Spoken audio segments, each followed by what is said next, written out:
This video is going to be about the underrated tools that I often use that don't get a lot of credit.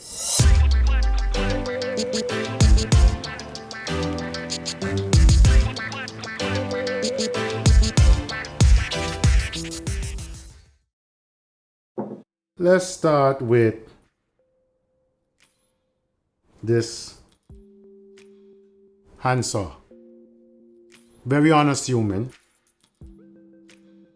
Not expensive. I got it from a big box store a long time ago when I studied carpentry at the local technical college. This was the handsaw I bought. This is over 10, 12 years ago. I still use it for mainly breaking down large, unwieldy, rough mill boards that I get from the lumber yard. So I generally get them in about 12, sometimes 16 feet long. When I need to use a piece of lumber in a project, this is too big for me to put up on the miter saw. So what I'll normally do is I'll mark a length using these framing pencils, and just a regular speed square, nothing fancy. No need to pull out the big reds, the woodpecker squares. And I'll mark the board. Take that back, step back a little bit.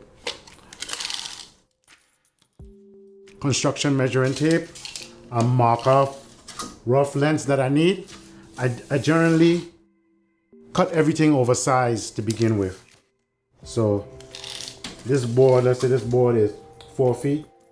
This would be good for a piece that I need it to be like 36 to 42 inches long. Because then you need some length for the milling process. You have problems like snipe. You also have wood defects such as splitting that you have to look out for, and checking and so forth like that. So generally you want it to be oversized.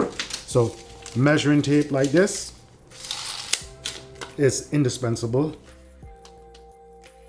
This one is a DEWALT. It's a 25 footer. And after I get the measurement that I want, I'll mark the board using a construction pencil and the square. Okay? Then I use my handsaw to cut that board down. I use the handsaw for more than one reason. I don't use a circle saw. You have kickback and so forth, especially on a large board like that. A jigsaw would work. The time to get an extension cord and do all of that. Plus, this gives me a good workout and it keeps my skill up as far as being able to cut to a line and cut straight. Although it does not need to be straight when you rough mill, but just good practice. And you maintain a skill. You want to be able to be capable with a hand tool, like be a saw, a hammer, a plane, chisel, whatever the case may be. Because you never want to be in a situation where you're totally dependent on power tools. They're great, they're convenient, and I love them. I'm not one of those people who say that you must only use hand tools or anything like that. I don't agree with that. The same way human beings came up with hand tools, human beings came up with power tools. So they're tools. It's a skill I respect and one I try to keep up with. So that's the main reason why I do that. Convenience and to keep up my hand sawing skills. It is a skill.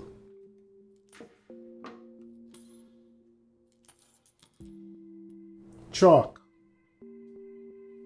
White, and in this case a purple, a dark color. There's a reason for that.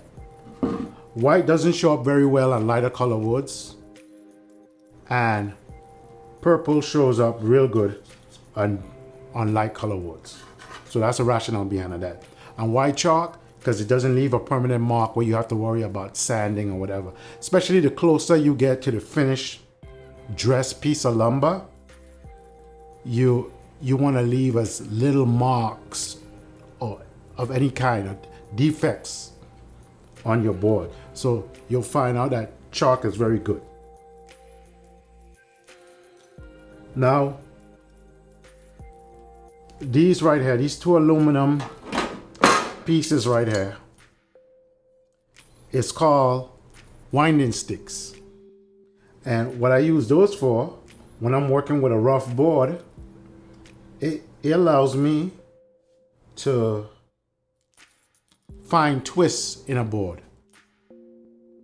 This particular one is made by Lee Valley, and it has some, you know, neat features in that it snaps together and you can hang them together. And these bands would tell you how many in eighths of an inch of twist is in the board. It comes with a very useful instruction that explains to you how you would read that. And it has a little formula that you go by that will tell you based on the reading that you get. So it's very good for taking out twists. When you find out that your board has a twist, usually it rocks, you have two corners that would register on the board, and you'll have two corners that will be teetering back and forth. So you'll mark the high spots, remove the high spots. There's a way you could finesse it on a jointer, but the easiest way of doing it, if you have planes, is to knock off the high spots with the plane to get it as close to get out as much as the twist as possible before going to the jointer, so you don't waste wood. So this is a good product to get.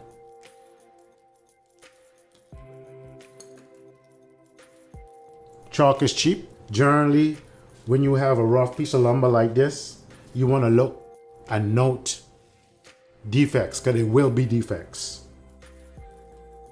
You want to note cup, which side the cup is on, and you can do that by using your square or straight edge. I'll show you that in a second. And it teeters back and forth. You know that's a crown side.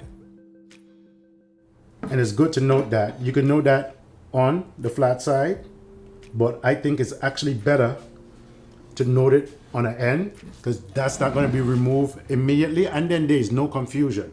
So if this side is the crown, I'll put a U just like that. So I know that's the crown side.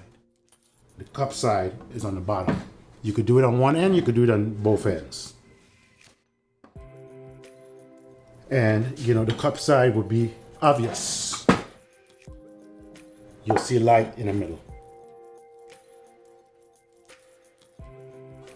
See if you can see this. I don't know if that comes through very well in the video, but you'll see light. That's the cup side. If you're an avid woodworker, you probably know all of this already, but this is mainly for an individual that's just getting into woodworking. So speed square, I use that on almost every project to rough break down. My bandsaw, when I get in a piece of board like this, I dare not take it to a table saw. There's a high likelihood that you're gonna have kickback with a rough sawn piece of board going through a table saw. One, it's unstable. For many reasons, it could be unstable. Because of twists, it could be also cupping could create a problem. If you was to run it through anything, you want the crown side up, the cup side down. I still don't recommend a table saw. Two, you usually don't have, well, the lumber mill that I go to, they do something called a straight line rip. So you do have a reference edge, but in many cases, you would not have a reference edge. All sides of this board would be rough. Just like this other edge. This other edge is rough.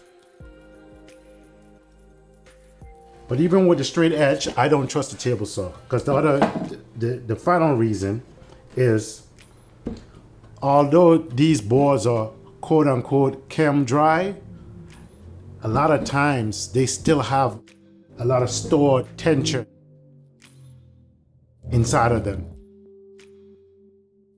So if you go to when you go to rip them, sometimes they can violently pop open or they can violently close in, which is the most dangerous one. That's pinching. When it close in, it will clamp down on the blade, and that's another cause of kickback. With the newer style saws, you have riving knife, which help prevent that from happening, but still. Let's say I wanted it this wide, all right? Let's say I wanted it, whatever that is, this wide, right? I would set the fence on the bandsaw and I will rough cut it. It won't be perfect because I won't have a straight edge. So I'll measure from both sides and basically split them. And understanding now that you want this to be over the size that you need. So if your final dress size is going to be 1.5 inches, I would you want at least have like 2 inches. I would do it 2 inches. If I wanted it to be 2 inches, 2 1/4, I'll make sure it'll be like about 3 inches. That seems wasteful, but nothing is more wasteful than trying to conserve wood, and just for after you finally take all the perfection out of it, the wood is too small.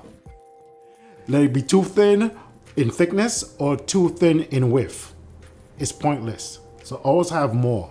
Same thing with the length. Always have more. When you pass that through the jointer, it's going to leave something called a phenomenon called snipe, where it takes off a little bit more in the beginning and a little bit more in the end. So you avoid all of that by giving yourself, in my case, I try to give myself at least 3 inches in, 3 inches out. So about 6 inches oversized. So we cover that. As I was saying earlier, you could use a straight edge also for checking the crown. But the main thing I use a straight edge for during the milling process is to verify flatness of the board. In this case, this board came out from a piece that belonged to the overall length that this was part of. And you can see how flat that is. This is a little bit too short. You want something longer than the length of the board, but just gives you an idea. You can see how flat that is. These are also good for machine setup. In my video concerning the jointer planer, you saw where I use this to make sure that the tables was coplanar, in feed and out feed tables was coplanar, and to also check for high and low spots. So these are very, very, very helpful. This particular one is from Peachtree Woodworking. And by the way, the winding sticks is from Lee Valley. I'll leave the information in the description. These straight edge from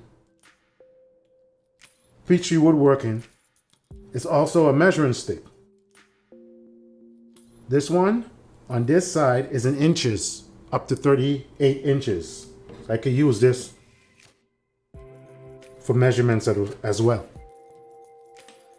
Flip it to the other side and it's in millimeters. I have it in 2 sizes, 38 and in a 24.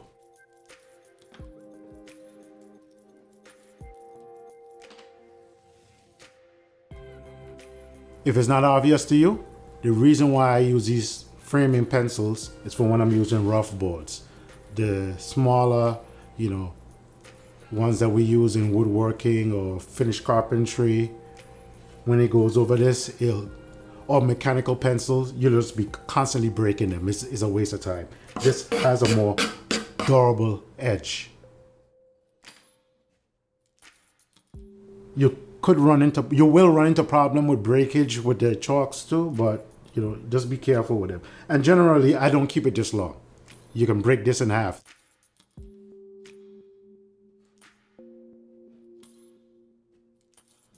The measurements on it is pretty accurate. Use my folding rule right here. I like folding rules. I use folding rules when I'm doing cabinet carcasses or face frames, because when you're building a box, the best way to verify squareness is to measure from corner to corner. The problem with using a tape measure, and it's very accurate. The problem with using a tape measure is that a tape measure is very flexible. And the way it's built with the blade on the end, you cannot get all the way into a corner. You cannot get all the way into a corner. Even with the small ones, you can't get all the way into the corner. With the folding rule, you can. So I also like these. Very useful. You can get them anywhere. You can get it on Amazon. I'll leave an Amazon link. This is some stuff that don't generally get their credit and goes underneath the radar. You know, I've showed you the nicer squares and so forth, and some of the other tools, the fancier tools. But these very useful to have in your kit. The saw, winding stick, framing pencil, chalk, light and dark color, speed square, folding rule, straight edge, 25-foot measuring tape. Thank you for watching and have a good day. If you enjoyed this video and you would like to be notified when new content is dropped on this channel, like, subscribe, hit the bell notification, and drop a comment down below.